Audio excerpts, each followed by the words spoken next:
And this is where I always tell people, look, follow the money. It requires effort. It requires engagement, true engagement. You got to say yes. Some way, somehow, say yes. That's where the innovation comes. We cannot be complacent. Welcome to episode 28 of Move, Crush, Count. This is a podcast produced and sponsored by J&L Marketing. I'm your host, Scott Joseph. Special guest with us today, Mr. David Boyle from Tire Profiles. David is the epitome of a great entrepreneur. We're going to talk about a topic today that I think is relevant and important to any business leader, any entrepreneur out there, and that is how to improve owner loyalty or your retention percentage. He's an expert when it comes to this. He's got some new ideas. He's very innovative on coming up with new strategies to do this. Let's introduce David. You're listening to Move, Crush, Count, hosted by Scott Joseph. Welcome everyone to another episode of Move, Crush, Count. My name is Scott Joseph. This is a podcast produced and sponsored by J&L Marketing. I have a special guest with us today, David Boyle from Tire Profiles. And I'll tell you what, he was gracious enough not only to agree to do the interview, but heck of a nice backdrop we've got. Yeah, one of my. I guess that's my hobby, my stress relief, as I call it. So for those of you listening to this podcast, you're not going to be able to see this, but we're sitting in front of I'll let you describe 78, right? This is a 78 Corvette. It's a survivor car with 7,000 original miles on it that I am restoring. I'm resto-modding it actually. So it's as we talked about before, I'm sort of an unusual company executive. I'm the guy that's picking grease out of my fingernails at board meetings because this is what I love to do. This is my passion. I've been working on cars my whole life, and I just love to do it. And it's a great stress release for me, especially at the end of the day. So yeah. I sit in the office for a few hours, and then I come out and spend a couple hours on this. So. This is great. Well, so today, Dave is going to share his experience and his knowledge with us. We're going to talk specifically how to improve owner loyalty, customer retention, grow profits, especially with new marketplace shifts. And I think you're onto something here. This is an episode, a lot of times we try to be broad enough that we are talking and our audience is business leaders, entrepreneurs.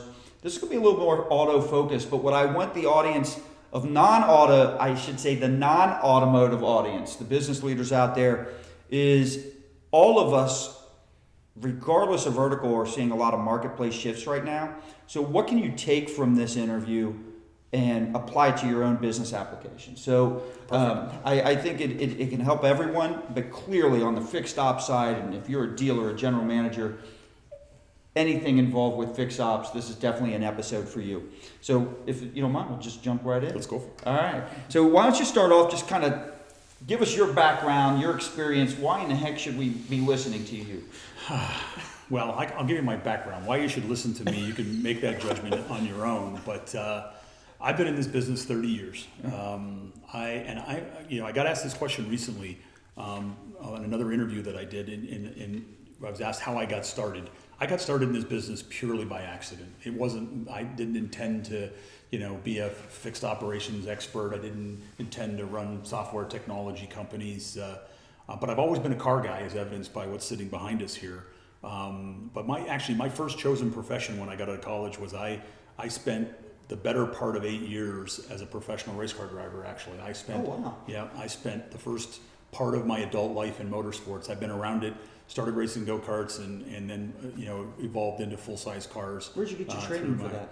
You know what? It was just, like I said, it was one of these things where my dad was sort of involved in it, and he took me to a local racetrack when I was probably 14, and I fell in love with it and was determined that's what I wanted to do. Did you ever do anything like Skip Barber racing or anything like that? I've been to all those things. I taught at a number of them. I'm a Canadian, so he's been a guest in season 1. Oh yeah, fantastic. Yeah, I'm a Canadian. Most people don't know that, but I'm a transplanted Canadian, and I did most of my racing up in Canada. But there's a bunch of those motorsport schools up there, like Skip Barber. Yep. There's a bunch of them. I worked at a number of them. Worked for the Corvette Club for a number of years, doing driver training for those guys up in Canada and stuff like that. So, when this was all back in the '80s, and when you were like I was, where I had more desire than talent. Let's put it that way on most days, and you didn't make enough money to survive, so you supplemented your income by working for places like Skip Barber and places like that in the off season and whatnot. But I learned my first business and life lesson during that, and that was know when it's time to take a different fork.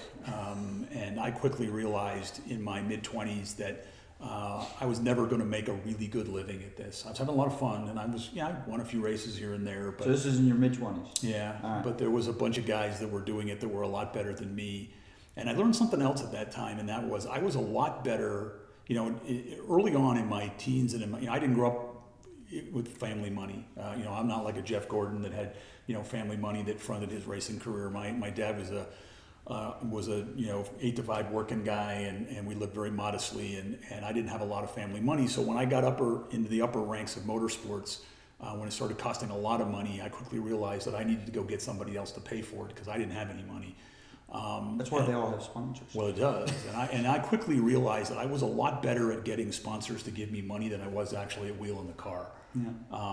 That my business acumen side of the business in general of motorsports, I cracked some big doors wide open for a lot of guys early on in Canada. It's probably the only racing claim to fame that I had was bringing some big non-automotive sponsors into the Canadian marketplace in motorsports before they didn't even exist. I had a wonderful relationship for 3 years with Procter & Gamble and had a bunch of consumer products, Tide, Pringles potato chips and stuff like that I brought into the racing scene, and they're still in it to this day. Companies like that back in the 80s didn't exist. I mean, it was all automotive companies that were backing motorsports, and I sort of looked at what I was trying to do from a different perspective and put together show car programs for these guys, and I did mall tours with a 10-foot high can of Pringles and helped them promote their products, and it was all sort of new to a lot of them up there. And that was sort of an aha moment for me, because when I realized that I wasn't necessarily going to make my living driving cars, I sort of gravitated sort of more to the business side of being around cars, and then sort of accidentally fell into this business that I'm in. I tell people this story a lot because I had heard about this company in Toronto that was interesting to me through a guy at General Motors that I knew. And I actually saw an ad. This is going to date me because I am that old, but I actually saw an ad in the newspaper.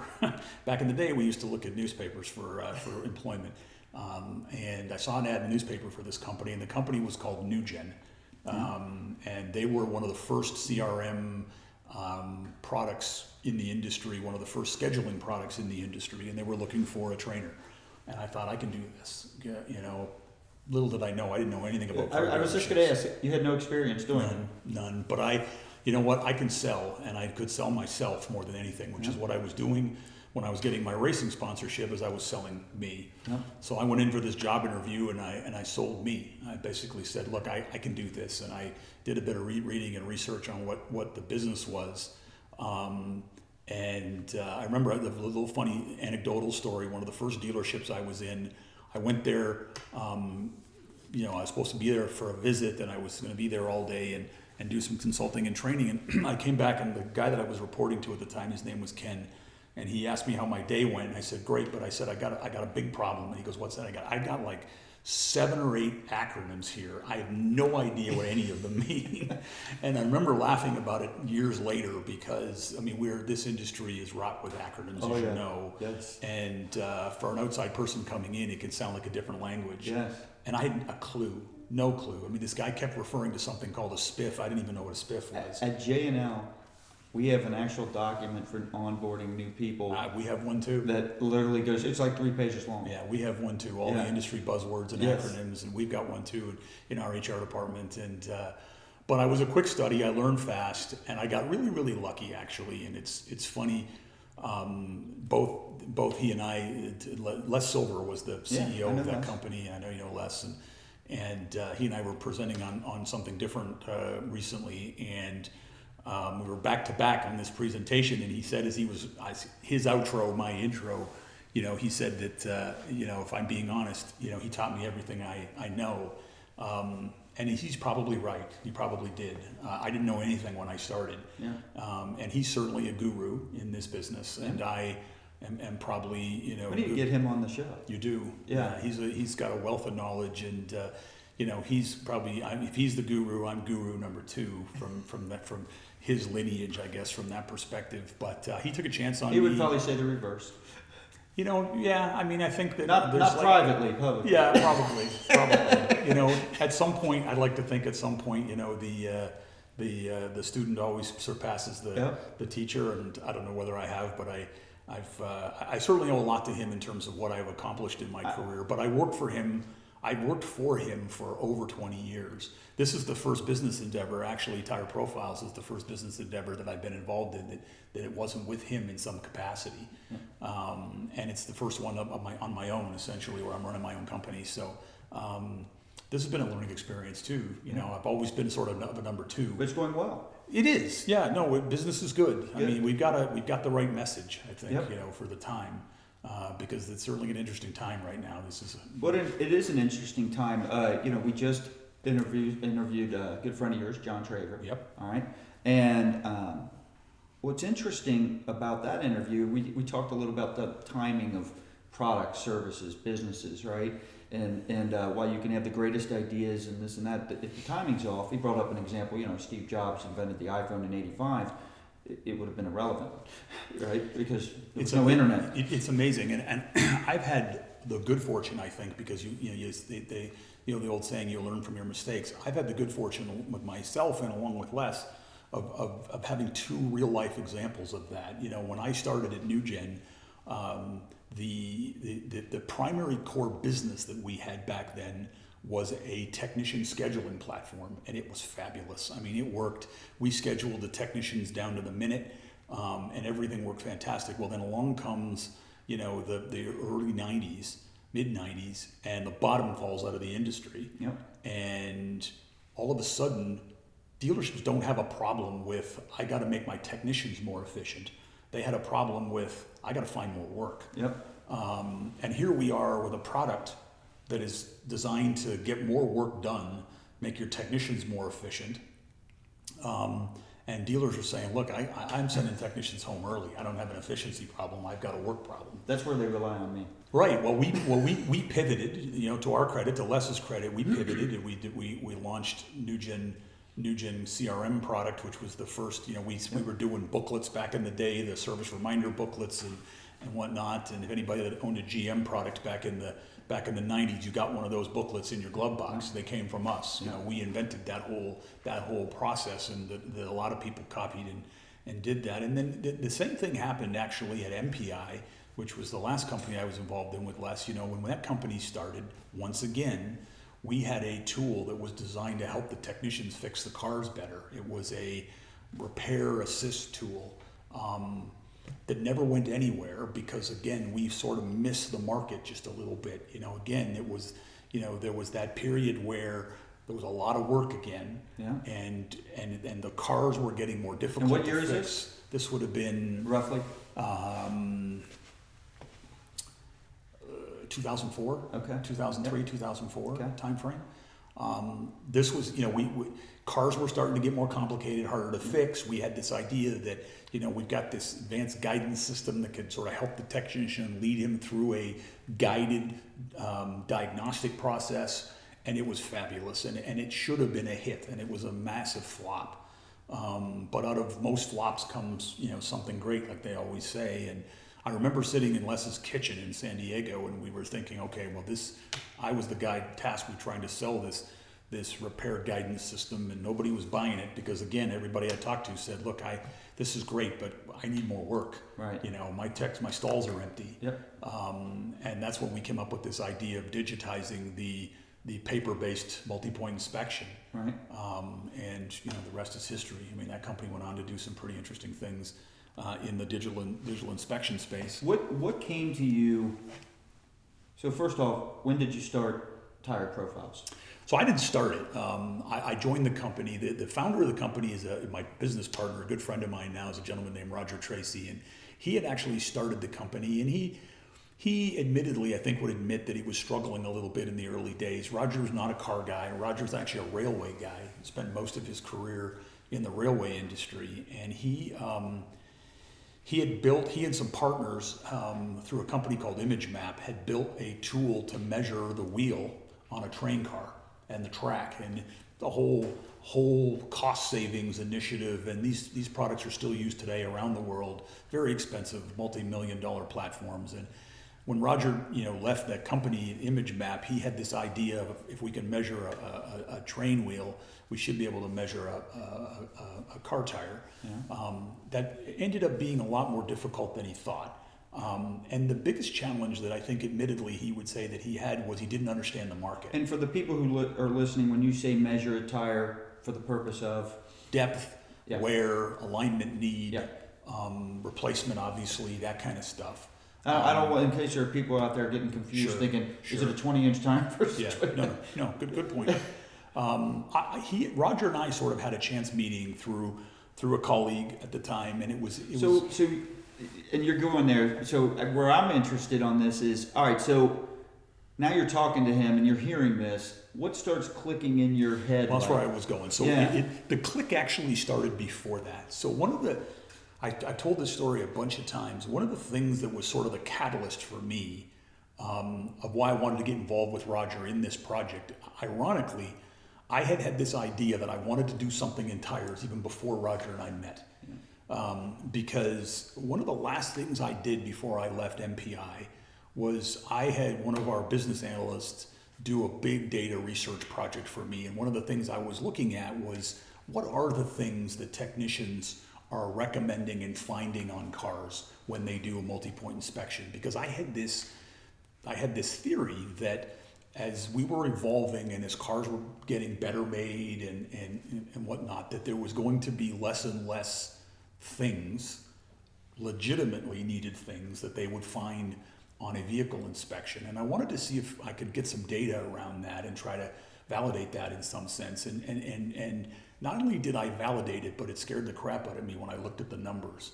The vast majority of what technicians at the tail end, this would have been, sort of really at the tail end, would have been 2010, 2011. So coming right off of a recession. Right off of the recession. The vast, you got to remember, cars were starting to get better made back in those days. Yeah. And the vast majority of what things that technicians were recommending were things that I like to refer to as sort of the non-factory recommended things. And I be careful when I choose my words here because I don't want to offend anybody, but the flushes and the what some people like to refer to in our industry as the snake oil type stuff. And I'm not either a proponent or negative on those things. I tend to try to be neutral on those things, but suffice it to say that most factories don't support doing them. And I think that a lot of consumers have reservations about some of those things, transmission flushes and power steering flushes and all that kind of stuff. And what the question that begged to be answered at the time was, why were the technicians recommending all of these things? And the answer was quite simple, and that is that there wasn't anything else. A technician is not getting paid to do a multi-point. He's not going to do it just for the sake of doing it. He's looking for, these guys are basically commissioned people, right? He's looking for opportunity. He's looking for opportunity for himself, if nothing else. And when I say the vast majority, it was overwhelming, like 90%. Over 90% of the recommendations were things that I would consider to be sort of not in the fully legitimate need category. And the second thing that I noticed is that the one thing that they almost never recommended was a tire. Less than 1% of the inspections, and I looked at hundreds of thousands of inspections in this data, and almost 0% of the time they recommended a tire. And regardless of what is going on today in the industry with cars, they are all, at least until we have flying cars, they're always going to need tires. So there was a dichotomy there that didn't make sense to me. These technicians are looking for opportunities, and they're recommending these things that aren't, in my opinion, are legitimately needed things, yet they're not recommending something that is legitimately needed, and that's a tire. And I remember thinking to myself, I think the next big opportunity to help dealers is going to be in the area of tires. And that was just a thought that went in my head and went out of my head. I thought, the next thing I should get in, and then as luck would have it, as they say, it wasn't that long after that I had, had a chance meeting with Roger and looked at this product that he had and quickly recognized that there was opportunity there to take what he had started and to turn it into something. So we developed a partnership, and I came in as the CEO to run the company, and he's still involved. He does a lot of the work for us over in our Asian markets and stuff like that now. But the impetus of all of this was my belief that dealers needed, at least were going to need, if not now, in the future, to get more serious about tires than they do. Yeah. So this is a big discussion about state of the union. Where are we now? Where is it headed? Right. Especially as it relates to fixed ops. So I think you're the perfect guy to talk to about that. My question is, since you started, and you can take this back as far as you want, Mm-hmm. what are some of the major changes that you've seen or adjustments in the marketplace as it relates to like owner loyalty? Well, I think everything. It's the whole industry has changed from that perspective. If you think about, I guess a lot of it depends, Scott, on what you believe is a driver of owner loyalty. And there's been statistics around forever that says that service drives that. We've all seen the wheel that says, you got this much time, to capture the customer from a satisfaction and from a loyalty standpoint when you sell the car, and you've got this much time through the life cycle of service to either make that or break that. And I think that everybody sort of understands that. And this is, one of the reasons why we do the things that we do with our service departments to try to make sure we're taking care of customers and fixing cars right the first time, good satisfaction, all that kind of stuff. All of that is changing, though. I think if the reason that the main drivers behind service retention is changing. One of our motto right now at Tire Profiles is rethink business as usual. And it sounds like a simple statement, but we really need to get dealers to rethink this one segment. They've had to change a lot of things. They changed the way they market cars. Yep. The vast majority of it nowadays is done digitally. And correct. Just before we started, I was reading an article that came across my desk about the stock valuation of Carvana, and how their stock valuation is more than all of the major public groups combined. Yeah.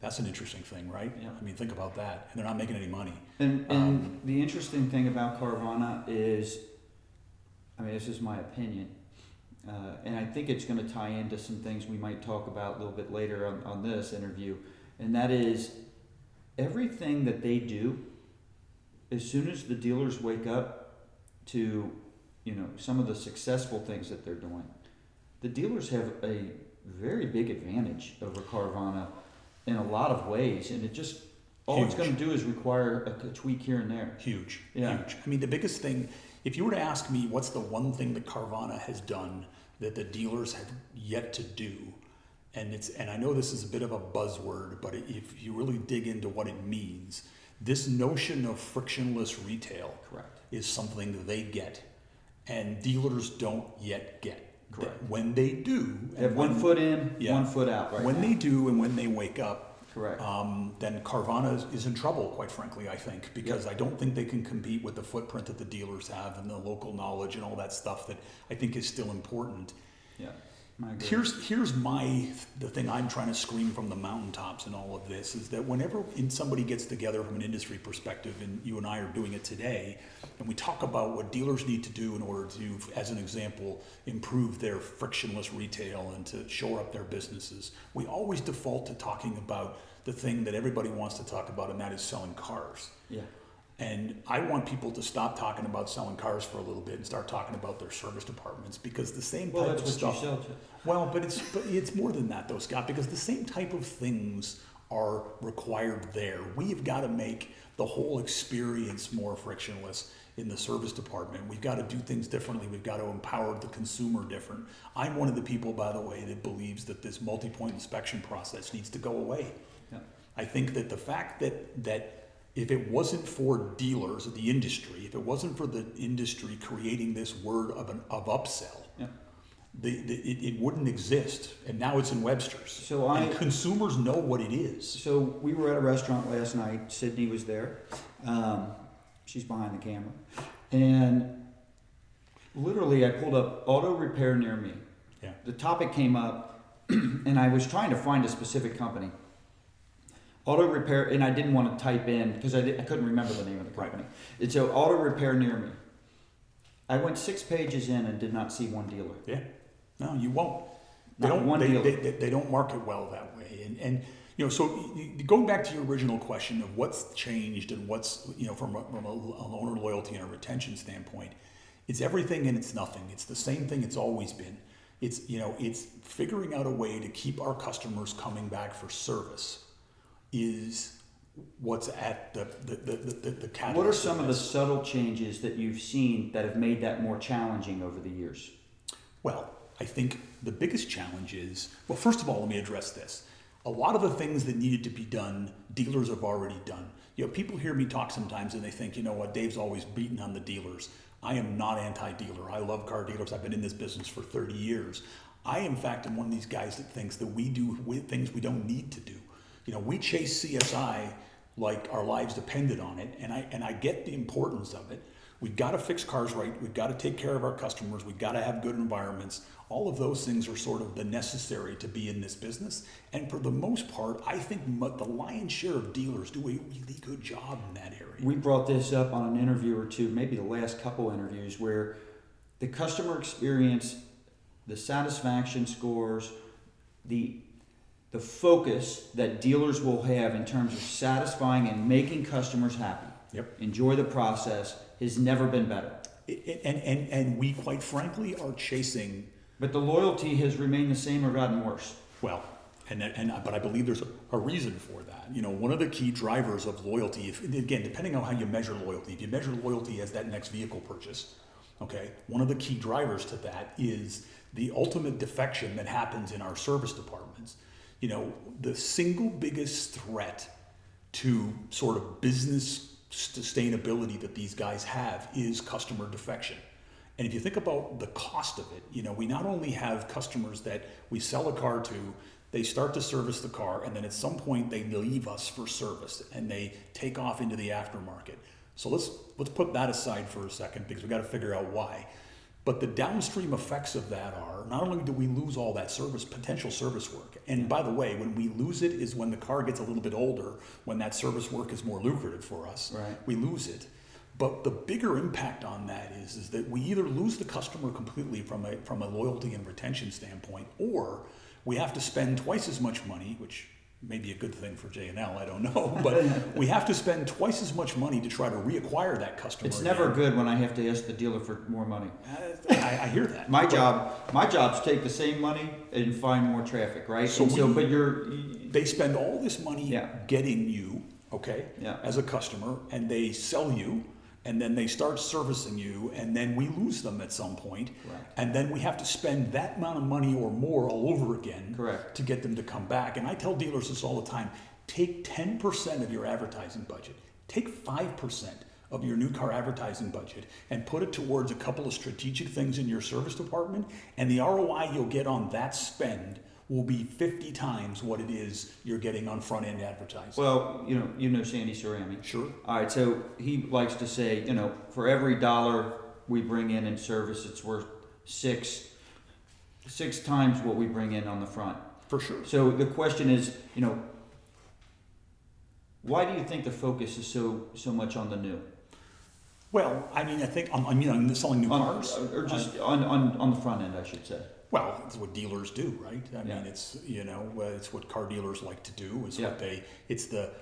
What for whatever reason. It's where most of their measurements are as well. And it's the sexy side of the business. Correct. It's what most dealers got into the business to sell cars, not to fix them. Right. And let's be honest. I mean, I'm a car guy, and I love going into car dealerships, and walking around the showroom is more delightful than walking around the shop. I mean, it's a sexier side of the business. One of the subtle changes that. And I know dealers are aware of it, but I can remember when I got into the business, Toyota always did such a great job conditioning their customer that, listen, every 3,500 miles, you've got to come in here and do preventative maintenance. And that's one part of the formula. But think of, you're right. And that's no longer exist. Well, but think about the driver behind that. So people ask me that question all the time. They say, what did Toyota do differently? The thing that they did differently, if you remember when Toyota and Honda and even to some degree Nissan, when they hit shore here, the thing that they did differently, and Lexus was the big player in this, was they changed how the car was made. And that caused dealers to rethink a lot of things. Because if you think about, certainly the domestic brands, but if you think about the vast majority of how car dealers operated through the 80s and even in the early 90s, they didn't have to worry about retention in their service department. The fact that the cars fell apart so often gave them built-in retention. Correct. I mean, you could open up the doors in the morning and you'd have cars lined up on the street. Correct. Okay, because they were just breaking.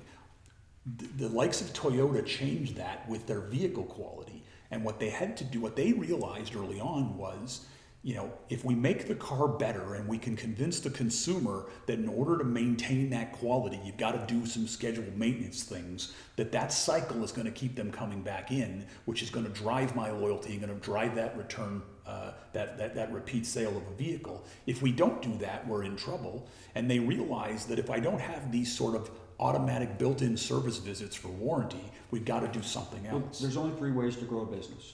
You increase your active customer base. Mm-hmm. You increase how many people you're selling to. Mm-hmm. You increase the transaction value. And in the auto world, that's going to be, on the front end, it's going to be gross. Right. And or in service, it's just the RO ticket, the ticket amount, right? And then the third way is to increase how recently. So frequency, recency, and then and the amount you're selling to. So as you stretch out now, as time has went on, it was no longer 3,500 miles, it was 7,500 miles. And so even if the manufacturer did a good job conditioning customers to do preventative maintenance, even if that still existed today, all right, it's still spread out. You're still eliminating how often or how frequently these customers have to come in. For sure. And I mean, that's so the evolution of this has been, they used to have to come in a lot for warranty repairs. It's like boiling a frog. In other words, you don't notice it, right? And then all of a sudden you're like, where am I? I'm not seeing all these people. If you think about the evolution of it, it started off with, in terms of the evolution of service, loyalty, and retention, it was built in the beginning because they had no choice, right? The cars were breaking, the dealers were the only one that could fix it, stuff was breaking under warranty, and they had no choice. We've evolved from that to, well, I've got to get my car maintained at the dealer because they're the ones that know it best, and a lot of times they cover it in some brands and things like that. And now we've evolved to this third box, which is, okay, I don't need a whole lot of warranty work. Wait a minute. I also don't have a lot of scheduled maintenance work to do anymore. Yeah. I mean, between elongated oil life intervals, oil life indicator systems now that are pushing 10, 15,000 miles, you're lucky in today if you see the customer once a year in your service department. You had better take advantage of that visit in terms of building a bond and a connection with that customer if you want any chance of having And this goes loyalty. right into the question I was saying. Where are we at right now? What's the state of the union as it relates to fixed ops? And you're kind of touching on that right now. And so, to me, I look at what all these independent auto repair shops have done. It's almost like what FedEx did to the post office. We're going to look at, you know what? We don't want all this other stuff. We want this part right here. That's where the profit is. It's what Carvana is doing it on the front end. We don't need all that new stuff, and plus we're not going to get the franchise. Yep. But the profit's right here, so we're going to just do this. So, well, the profit, where the profit is, you touch on something that's really interesting. So where the profit is also changing, and that's where the dealers are. And that's what I want to. Where is that now? So if you think about the ownership, so you buy a car and you start servicing. So you think about the first 48 months of ownership. Okay, 4 years into the ownership life cycle of the vehicle. In terms of service needs, that car only starts to get, let's use the term valuable to the dealer in terms of opportunity, deep into the 3rd and 4th years. Right. They're gone by then, Scott. Yeah. Every statistic that every OE has that's measuring retention Well, it's shows. because most warranties are that length too. Well, that's the. So that's one of the. So if you've seen any of the presentations I've done recently, that's one of the key things that I'm trying to impress upon the industry is that we've sort of, there's a chart that most of the OEs have. They refer to it as the waterfall chart, and it's graphing service retention over mileage, and about 35 to 40,000 miles is when we see the steepest drop off. A dealer can lose 30-40% of their customers in a 10,000 mile window, right around 30,000 miles. And if you talk to most service managers, you talk to most dealers, they will tell you that the catalyst of that is the end of the basic warranty coverage. Okay, it's when the customer says, you know what, I'm coming back to you for my oil changes and other things now because I am also coming back for this little warranty repair. But now that I no longer need to come back for the warranty repairs, I can now go elsewhere, okay, to get my oil changes done. I'll give you another gradual shift that contributes to the problem from the front side. So just like you said, they're making the cars better, so the customer doesn't have to come in or isn't going to come in as frequently, right? So that's an issue on itself. But when you think about it, if most of these warranties are expiring 3 to 4 years in, and you're seeing the quick drop off then, back in the day, people were also buying and trading their car more frequently. Yeah. It was 3-4 years, and now Average age of the vehicle now is what, 11 years old? correct. So so in the past, a dealer may not have seen this drop off. So the question becomes, when you're sitting here saying, wow, our satisfaction scores have never been higher. I know our processes are so much better. We take care of customers like we've never done before. And this is A to Z with dealers. But here's the thing. Now, they're leaving and going to these independent repair shops, which hurts the new car side. And it's not like before they may not have seen that drop off because they bought another car. Right, but here's the question. Why are they leaving? Everyone has believed for years that the reason that they're defecting is because of the end of the warranty. The end of the warranty is the why. Okay, I don't have to come back, but it's not the what. Think about this for a minute. Track with me. It's not like your car's cruising along and you get to 35,000 miles and all of a sudden the wheels start falling off it. Okay, right. The cars are just built so well today that 100,000 miles, 200,000 miles on a motor is the norm nowadays. These cars go forever and ever, and they need some scheduled maintenance through that process. But there's another thing that happens, and it happens to happen right around the same time that the basic warranty ends. That's the trigger. That's the real catalyst as to why they're leaving, and that's the first tire replacement. A typical and this gets right back to what we talked about when I had this aha moment one day about tires as the next big opportunity for these guys, because a typical factory set of tires lasts about 30 or 40,000 miles. It's smack dab in the middle of when the basic warranty coverage ends. So the warranty coverage is I don't have to go back to the dealer, but what they need to buy that's pushing them down the road is the tire. Because, and I tell every service manager this, don't have to buy my products, you don't have to believe what I'm saying, okay? Be a customer for an hour, go get in your car in the parking lot, dial your dealership, okay? Dial up your dealership and try to get a quote on a set of tires. I would go say to your website. The challenge is beyond that. I would say this, in the times where, I have demos, but in times that I don't, all right? I don't think, with the exception of a couple cars, normal cars, all right? I never thought, let me go call the dealer to get my tire. That just wasn't the perception I had. Right or wrong. It's the right perception. It's wrong, but it's the right perception. My first instinct was, I'm going to call, I had a conversation about 6 months ago with one of my good friends, lives in California, and he's got a Hyundai Genesis. And it's about 2.5, 3 years old. And he was telling me, because he knows that I'm on the tire side of things, and he was telling me that he was just on the weekend, he went out and had to put 4 tires on his Genesis. And he goes, for a Hyundai, these things, it's expensive tires. He said, I spent almost $1,000 on a set of tires. And so I asked him, I said, where'd you go? And he said he went to some tire shop in his town. And he knows what I do for a living. And I said, why didn't you go to the dealer where you bought the car? And he and this is a smart guy, he legitimately said to me, dealers don't sell tires, do they? that is a perception, whether it's right or wrong. that's an issue. But here's the problem with our world right now, and again, I don't want to sound like I'm anti-dealer on this, but I'm going to say this to every service manager that's watching this and every dealer principal that's watching this. People hear me say that, and they go, well, that's not me. It is you. It's every dealer. Yeah. Trying to buy a tire at a dealership nowadays is absolutely impossible. And it's not impossible from the standpoint of, I don't sell them. I got displays in my service drive. By the way, nobody sees those things.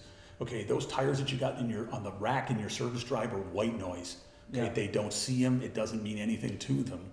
But the single biggest driver behind why people don't believe that we're in the tire business is that we don't ever really talk about it. Yeah. Okay, we have a saying at Tire Profiles that we're trying to, again, as part of our rethink, business as usual.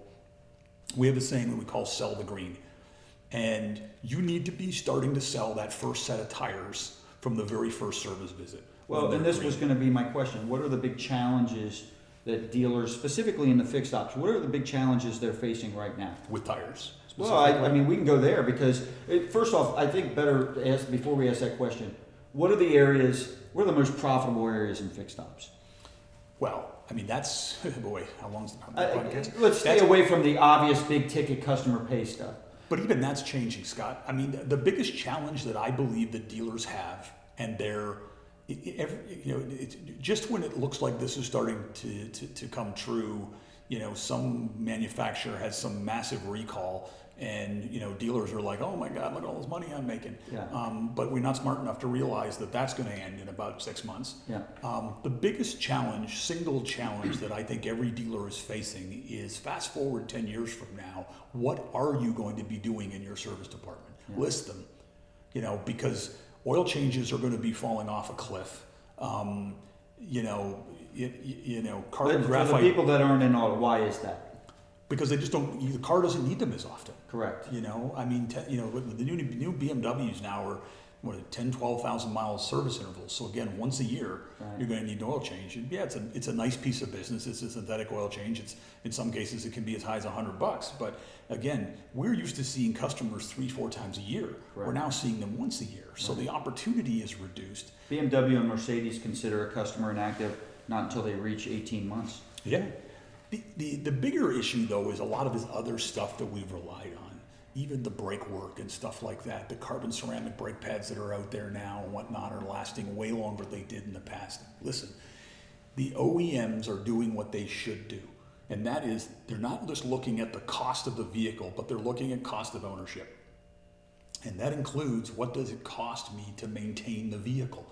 And they're all trying to be able to go and say to the marketplace, we have the lowest cost of ownership, for our vehicles. Yeah. And in doing that, inadvertently, they're squeezing this business out of their dealer service departments. Now, having said that, that doesn't mean that there's not opportunity for these guys. There's massive opportunity. The difference is they need to aggressively go after the work that for decades they've shoved away. You mentioned that you at dinner last night, you Googled repair shops near me. Those places aren't going to go away because they're servicing a different clientele. They're servicing customers that their cars are 5, 6, 7, 8, 9 years old, where there is some of this work to be done. And these are people that have long defected from a dealer. Yeah. But those are the ones that dealers want. Well, I believe exactly. But I believe that one of the most important catalyst points for that defection is servicing the tire. And if you think about how dealers approach tire sales, I told this story in an interview a couple of weeks ago, and it's a visual, so bear with me. So it's Friday night, and you're driving home, and you decide that it's date night. You're going to stop at the local grocery store. You're going to pick up a couple of steaks and a bottle of wine, and or maybe a bottle of whiskey in your case, or bourbon or something. My wife drinks bourbon. There you go. She's a keeper. But you pick up a bottle of wine, a couple of steaks, at the grocery store. You're going to go have a nice meal. While you're there, you pick up a carton of eggs, some milk, some staples for the house. You pull up to the cashier. You put everything on the belt. Stuff's rolling through. The jug of milk comes by. The cashier grabs the jug of milk and she puts it down under the counter. And she says, "I'm sorry, Mr. Joseph.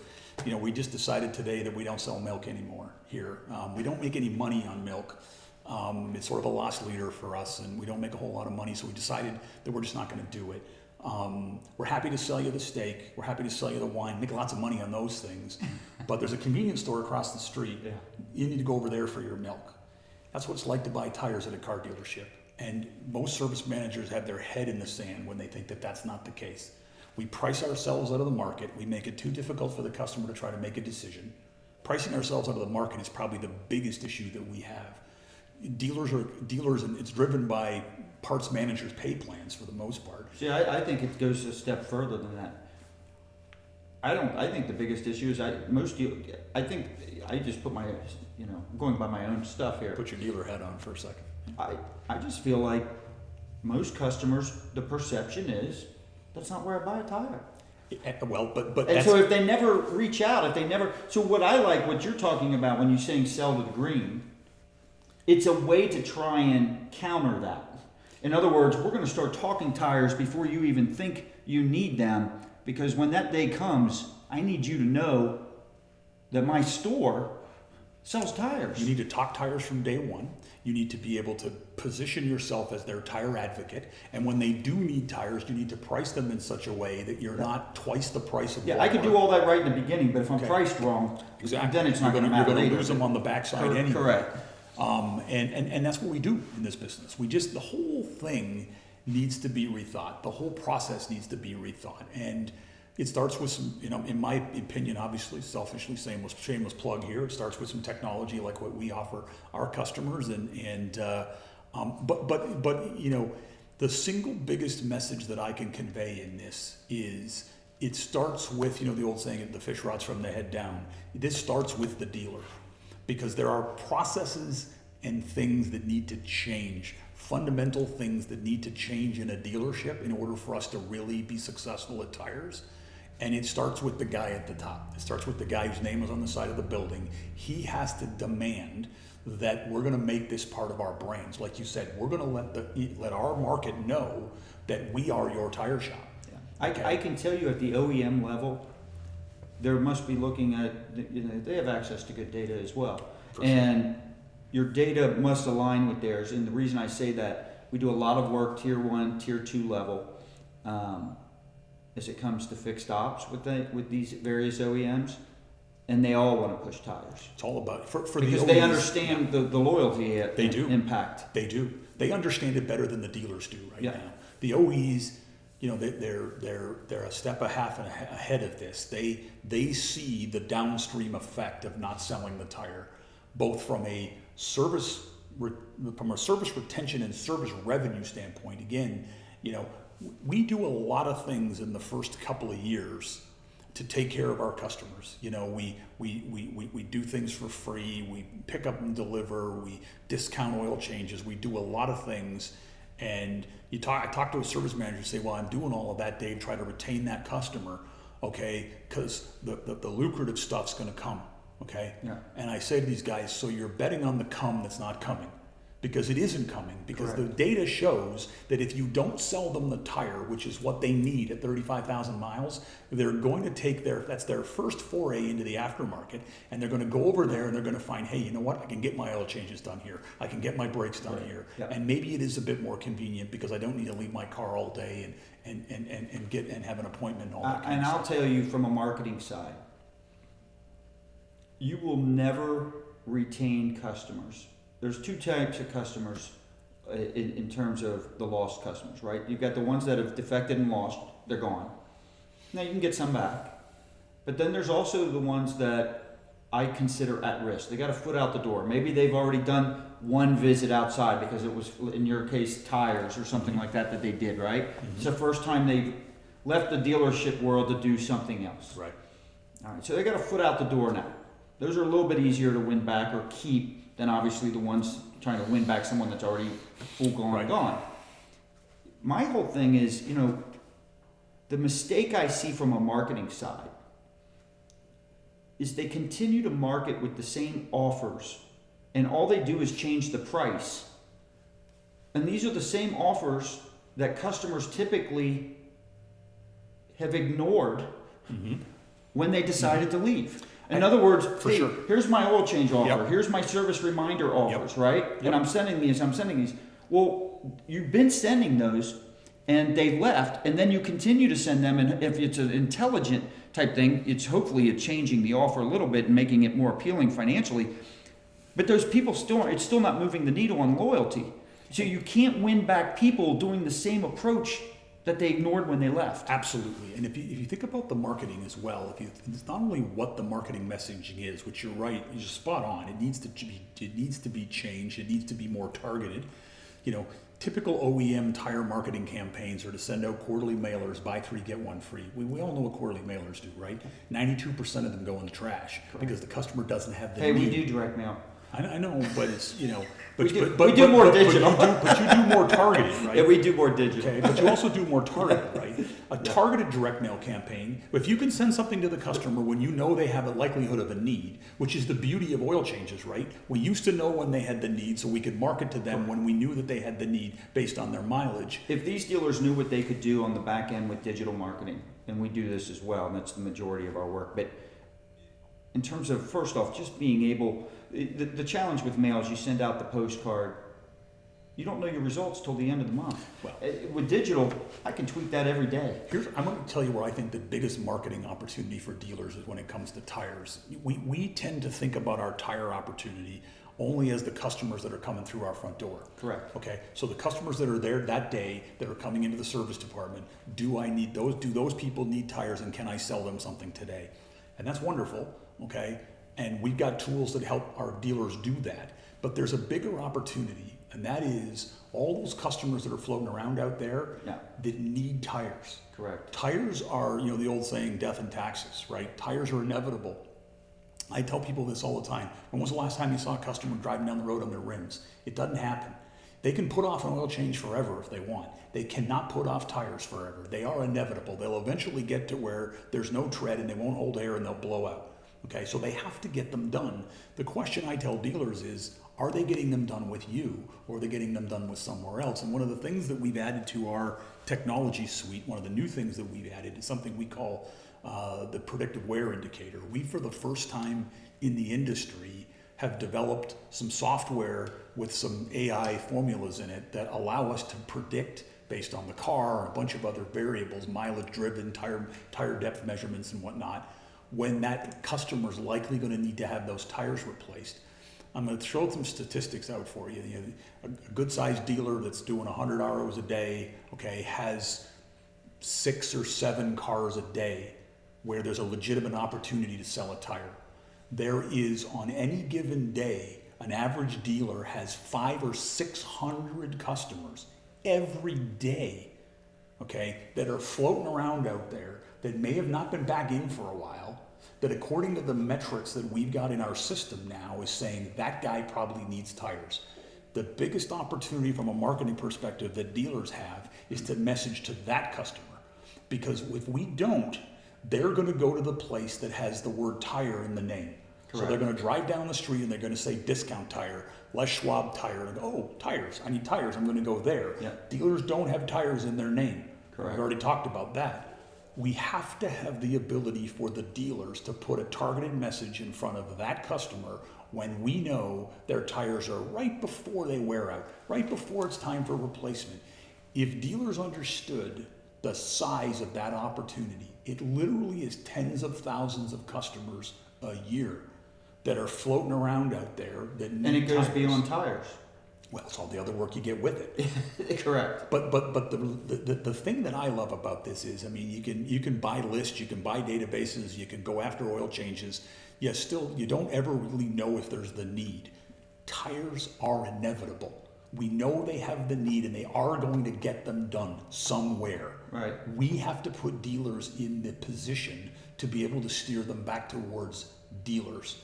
And I have a good friend of mine that was at one time was the CEO of one of the largest aftermarket groups out there, big one. I won't name them because they're a customer of mine as well, and I don't want to embarrass them. But one of the big aftermarket groups that focuses on tires. And I was having dinner with him about a year and a half ago, and we were sitting at dinner, and I said to him, what's your biggest threat to your business?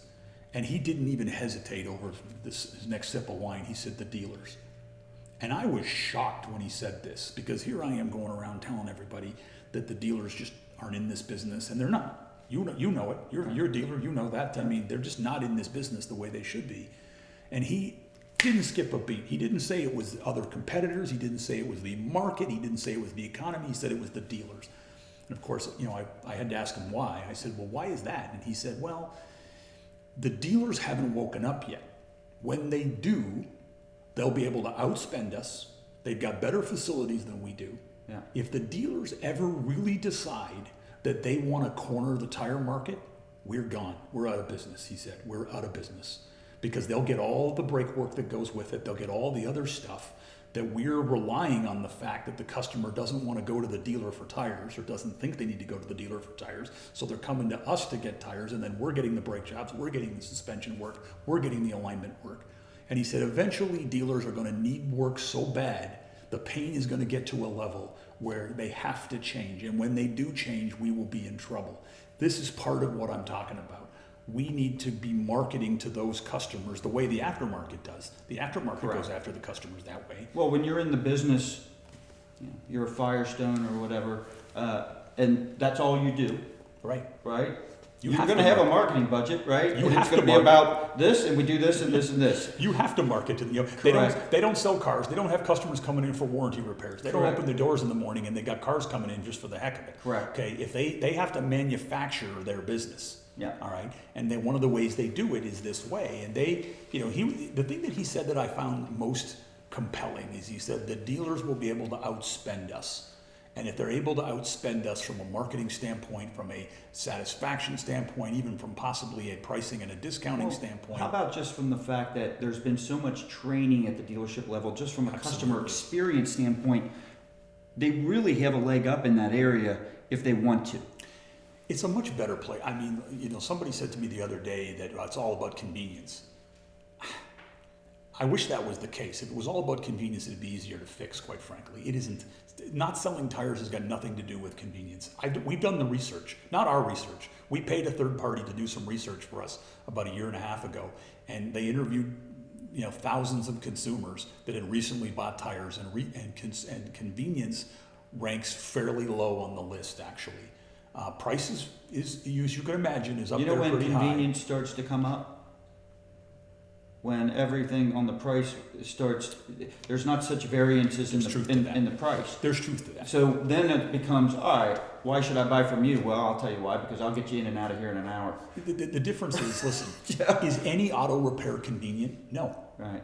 You'd rather not, right? Correct. I mean, I'd rather not have to take my car in today. I got lots of other things to do. So inherently, it's inconvenient, no matter whether it's a dealer or aftermarket or whatever. Yeah. The question we need to be asking is, are dealers any more or less convenient than the aftermarket? And my business is fortunate that I get to see both sides, right? I have customers on both sides, and I will tell you that the dealers are as convenient. They are the environment. I mean, I tell people all the time, have you ever sat in the waiting room of a Jiffy Lube? It's not the Ritz. Let me ask you. Let me ask you They're a not nice question. places to be. No, let me You're ask sat you in this the wait. I question. bet you the waiting room of your stores are quite spectacular, right? Is there a bourbon bar in there? No, there's not. Let me ask you this question. So, do you, first off, as we go through and continue to work our way through COVID, right? Mm-hmm. Dealers have done a great job of pick up and drop off. Are you seeing that done in the independents at all? No, not really. So there's another advantage. Huge. They can't afford to. I can tell you this. That's a perfect example of spend, right? The dealers will be able to out-process and outspend these guys Correct. just because of the nature of their businesses. Well, my whole thing is they have other profit streams that, Right. that these guys don't have, and Well, so they're bigger businesses. correct. And I just sit here and there's been some good things from a consumer standpoint that have come out of COVID. One is when I have to run errands and my wife tells me, "Can you pick this up, this up, this up?" I never have to get out of my car anymore. Yeah. All I got to do is go to the parking lot and text, Yeah. and out it comes. And We had I just want, and so I'm hopeful that some people in the auto industry understand this power of pickup and drop off as well. You got to have, it's all about the right processes though, right? I mean, and it goes back to what we talked about earlier in terms of frictionless retail. It's wonderful for the customer, but if you're a dealer that relies exclusively on writing the car up, getting it in the shop, doing a multi-point inspection, trying to sell stuff off a multi-point inspection, if in every occasion that customer's not there and you picked up and delivered their car, that process is going to struggle more. It is. It's just not going to be as good a process. And there's guys out there saying, well, I can send videos and do all that kind of stuff. Yeah, that helps. It makes it better. But in the end, there's both good and bad that I think that comes out of this, right? The good side of it is that we will, as an industry, we will learn to be able to communicate more effectively with our customers. Video is a perfect example. Right. Email, text messaging, video chat, stuff like that. Using an iPhone to do a video chat with a customer so you can show them. These are things that are on the horizon for our industry that we need to be getting better at.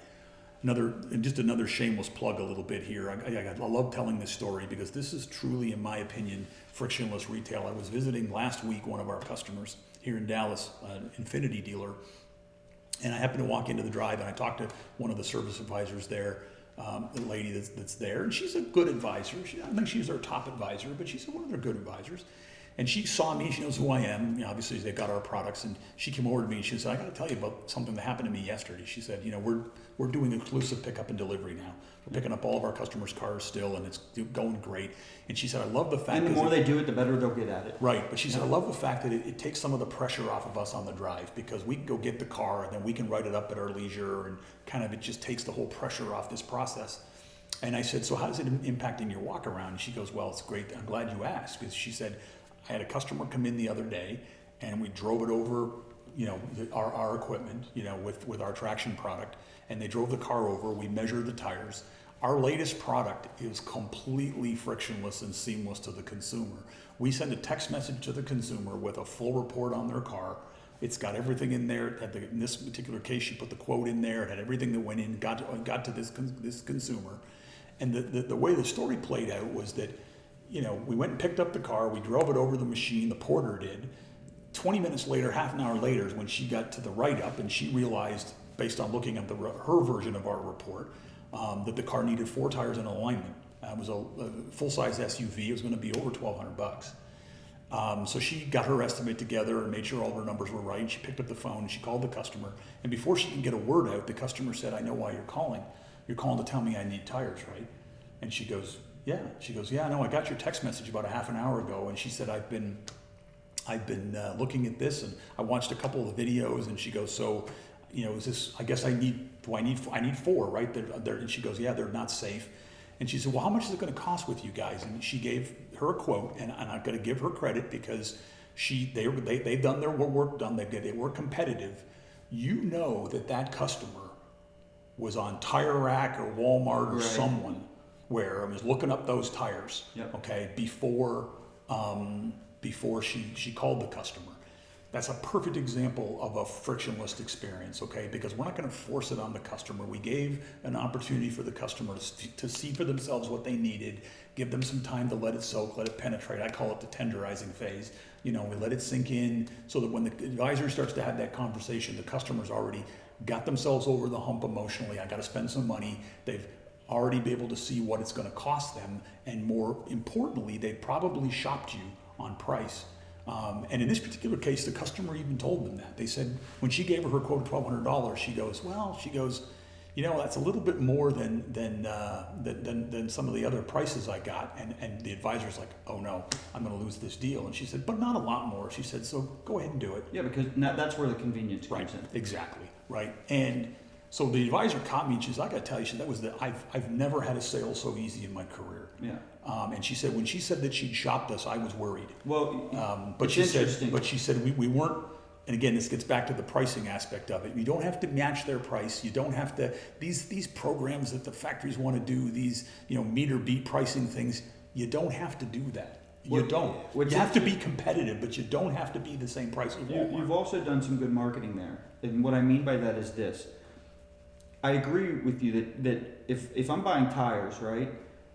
First, and I've already said, first thing I think of is not a dealer, right? I think of a Firestone or somebody with a tire in their name. Yep. All right.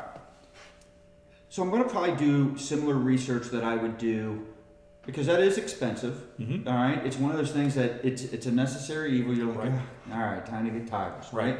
So I'm going to look around and maybe do a little research and this and that. You are doing what dealers have started to do on the front end, which is give information, make it easy for them to research. I love the video tie-in. I love all. So now you've made it easy for them.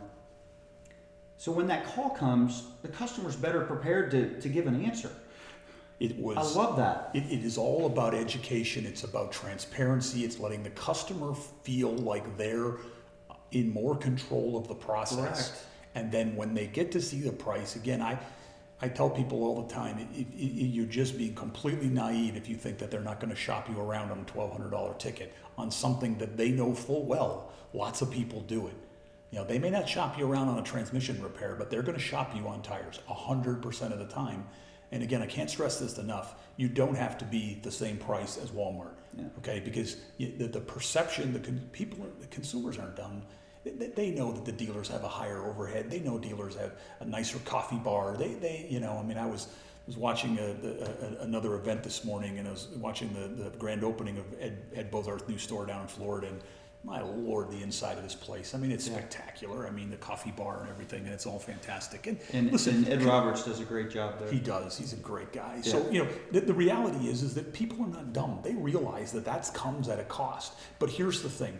If the tire's $100 at Walmart, you can't be 150. You can be 150. You may even be able to sell it for 120. But you can't be 150. No one's going to pay double or 50% more. And you don't have to be in order to make money, but you also don't need to leave money on the table. Okay, you don't need to bring in a coupon and we'll match the offer. You don't do that either. That's leaving money on the table and underselling what you have to offer.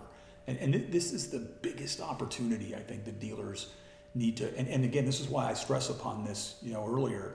It starts with the dealer principal, GM, who's ever running the store, because it isn't just one thing. It's a philosophy. Am I going to make tires really part of my business? And I asked people, it's odd to me, the story I talk about with the milk is obviously meant to be tongue in cheek, but it's odd to me that dealers have sort of shunned that part of the business, because you would think that of anything, car dealers should be about everything. Right. It should be anything that has to do with your car. Correct. We're the place. Yeah. But for years, we have said, and this is a carryover from all those years of too much work, lots of maintenance work, don't make a lot of money on tires, and you don't. Okay, it's a low margin operation, but the thing is with tires is you got to look at it like you do an oil change. I tell people all the time, you don't make any money on oil changes either. But when was the last time you saw an oil change without a multi-point? You do the multi-point with the oil change to find some work to go along with the oil change. Correct. The beautiful thing about tires is there's a built-in high margin operation that should be sold with every set of tires, and that's an alignment.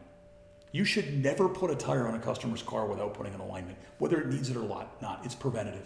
You should put the thing on the rack. You should charge them for an alignment, and you should sell the alignment under the auspices of, you're going to spend $1,000 on a set of tires. Let's make sure that 40,000 mile set of tires lasts you 40,000 miles. Right. Okay. Let's make sure the alignment is completely in spec. Yep. Okay. Sell that. Customers will buy that all day long.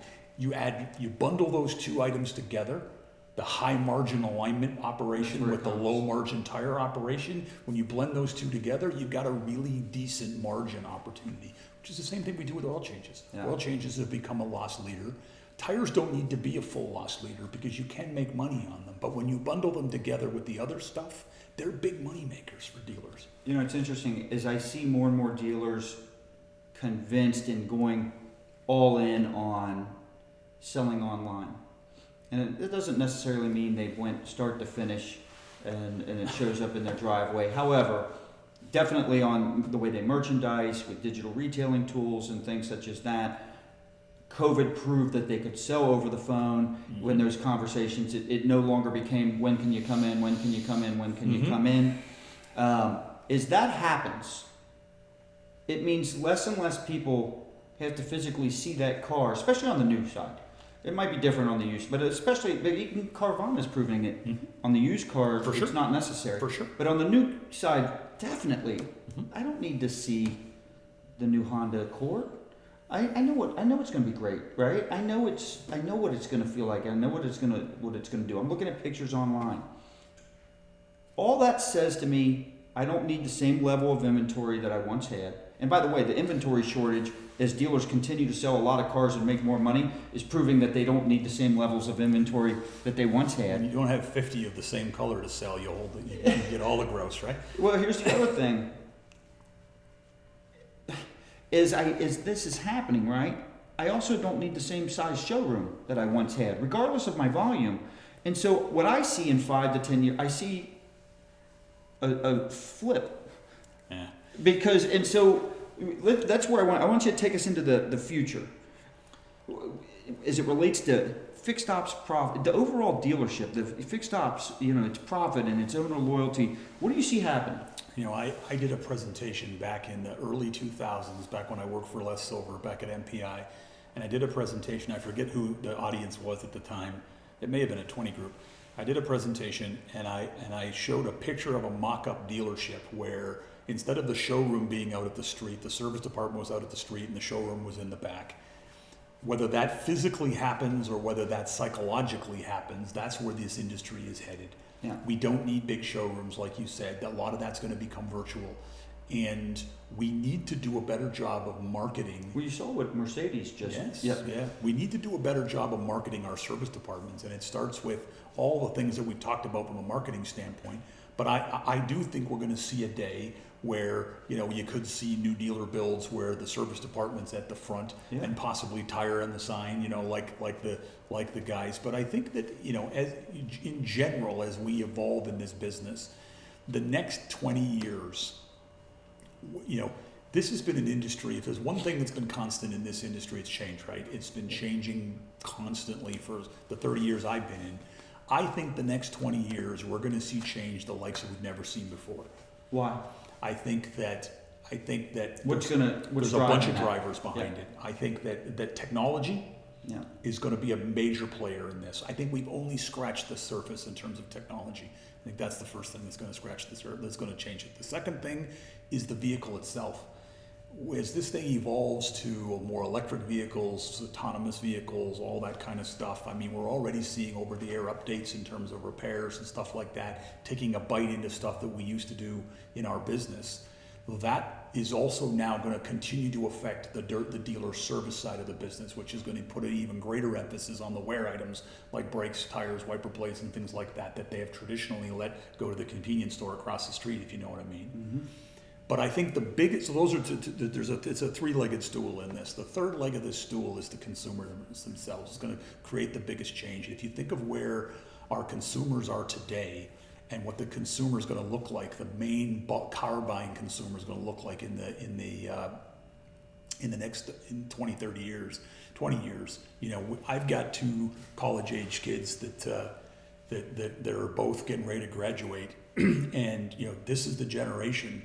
College freshmen and sophomores right now are the generation that grew up with an iPhone. Okay, they've had one since they were in their crib. All right, you and I didn't. Right. Okay, we know how to do things online, offline. These folks grew up with technology. Right. Dealers are going to have to figure out how to meet the needs of that generation and how they want to not only buy cars but service cars. And I think we're doing a much better job heading in that direction on the front end side of the business, and I shouldn't use that terminology, because to me the front end side of the business is the back end side of the business, if you know what I mean. I wish we would refer to our industry, the service department, as the front end, but parts and services is lagging behind a little bit in that area. Yeah. And we need to step it up, and I think it's going to be dealers, it's going to be the factories, it's going to be vendors like myself and like J&L and all the other great vendors that are out there designed to help dealers. Well, that's what I we're was going to have to get together. Ask next. You don't get to say J&L marketing. Okay. All right. And you don't get to say tire profiles. Okay. All right. Who's out there that you're seeing shaking things up right now? In terms from a vendor perspective or from a dealer perspective? Either way, I think, especially from a dealer, I think other dealers would rather hear, what's going on, who's really shaking things up and doing some things differently. So I'm going to give you a bit of a different answer, because I don't want to call out dealers, because I've got a lot of dealer friends, and I'll certainly. And they may not want to tell me. Someone's going to watch this and go, "How come you didn't name me?" And again, I'm not going to also call out some other vendors on this. I'm going to come at this from a OEM perspective. Okay. because I think that they're going to be a key driver in this.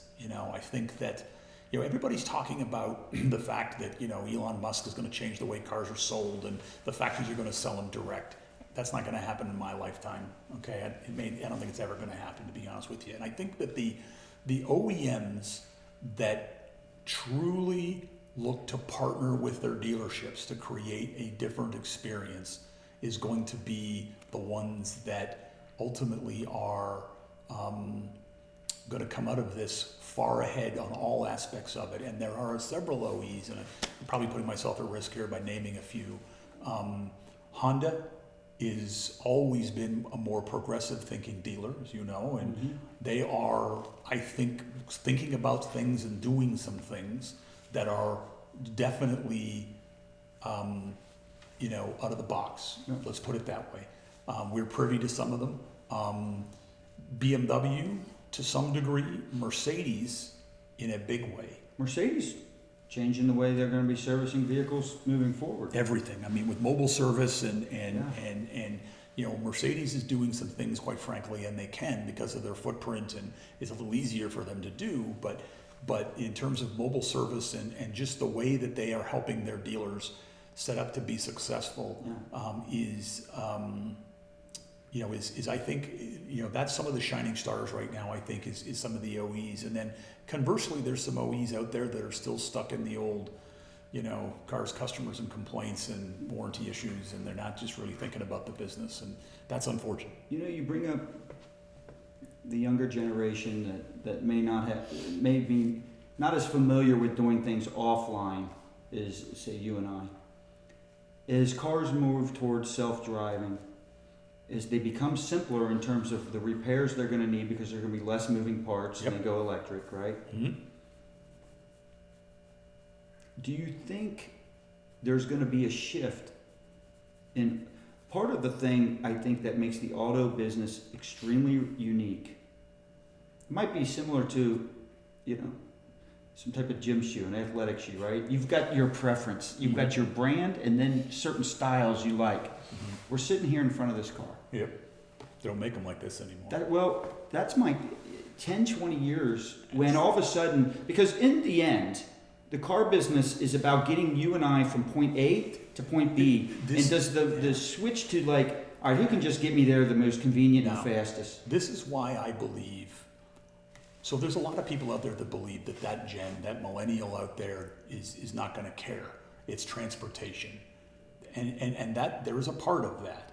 The other thing that's driving that is that the cars are pretty much the same nowadays. Right. I mean, it's hard to tell one from the other. Right. I mean, it's interesting the pickle that Toyota and Lexus got themselves into not that long ago. I mean, the Toyota Camry SE or LE was awfully close to a Lexus. Right. It looked like a Lexus. It was just as well built as a Lexus, and they started to have that sort of brand homogenation there that was in trouble, and they had to do some things to change that. But you're seeing that, I think, across the industry. I mean, it's hard to tell one from another anymore. And the thing and this is why I believe, and I may be wrong here, but this is why I believe that the Elon Musk model of the factories are going to sell them and people aren't going to care about dealers and all that kind of stuff. I don't believe in that, because I believe that what is going to make the vehicle unique is the experience. It's going to be the dealers. It's going to be the experience, because in the end, and it's going to be service, because in the end, regardless, there's still going to be some service required. Now, whether that's I go pick up your car and bring it back, and that's likely is going to be part of it. Service is always going to be part of it. You talk about electric vehicles. There was an interesting study that was put out about 6 months ago by Elon Musk's, that they did a long-term study on a Model S, and it was interesting. They had 400,000 miles on that car, and in that 400,000, they had chronicled every repair that had to be made. The only physical repair they had to be made was at about 200,000 miles, they had to put an air conditioner in it. And they felt the reason they had to put the air conditioner in it was because all of their miles, this was it was a California car, and they were doing hot weather testing with it out in the desert and Death Valley and all that kind of stuff, and they just eventually burned up the air conditioner.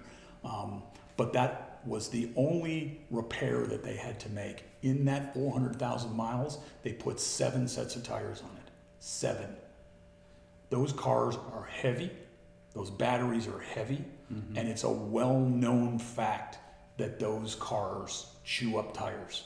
Now, will all electric cars do that? I don't know. I mean, certainly the weight of the car plays a role, but there's the underlying story in that is, getting back to, my side of the business is, until we have, Back to the Future type flying cars, they're always going to roll down the road on some sort of a rubber pneumatic wheel. Right.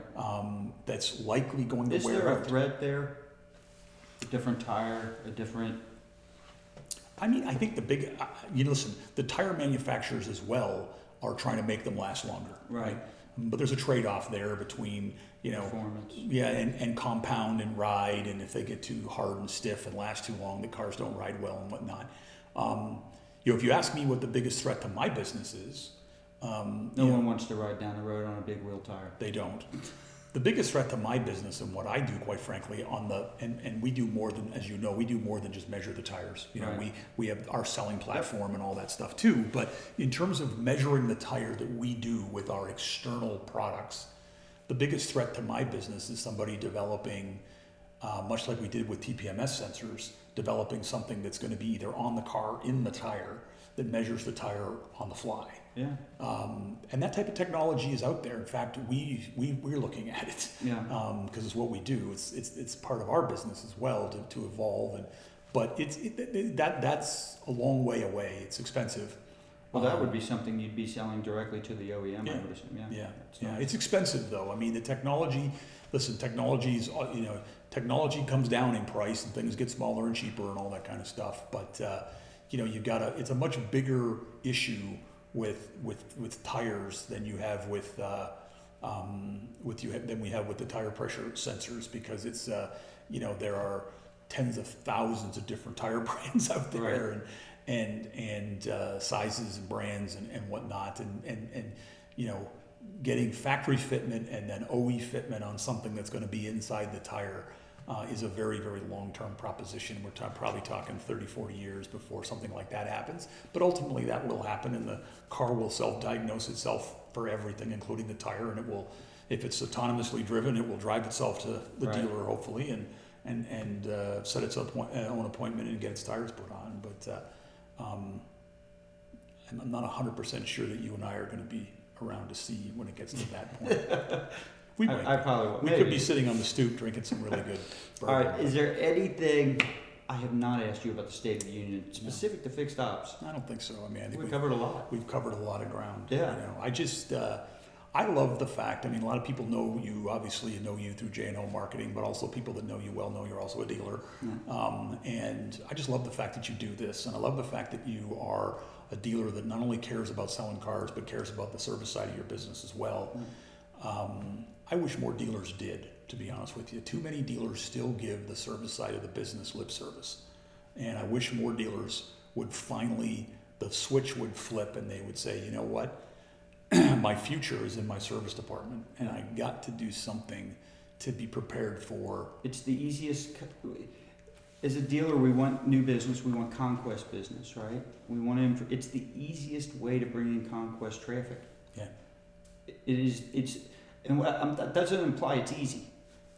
It's just much easier than getting that conquest customer to come in and buy. Yeah, I mean, if you think about where we're car. going, if you think about where we're going with car sales, and you talked about Carvana, but you think about where that whole process is going, the whole thing is becoming a bit touchless, right? It's becoming a bit whitewashed.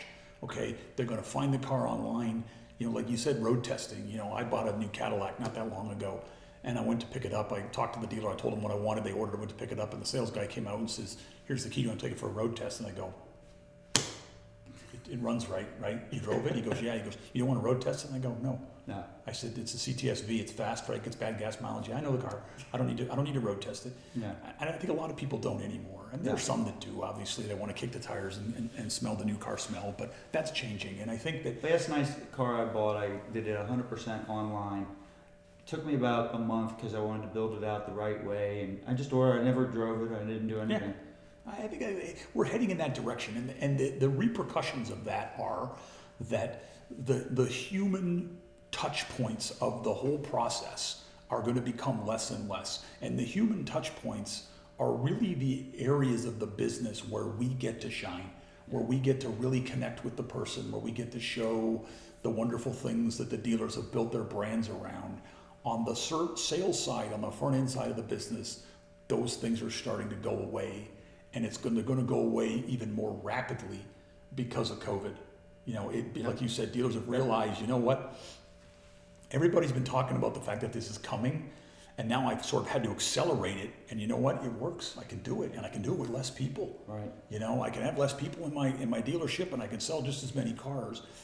If we're going to have less of an opportunity to connect to the consumer and to build those personal relationships that are still important, if we're going to have less of an opportunity to do those on the service side, then we need to create more opportunities to do it on the service side if we don't have them on the sales side, because that's where the opportunities are going to remain. It's still going to be more of a face-to-face, person-to-person business.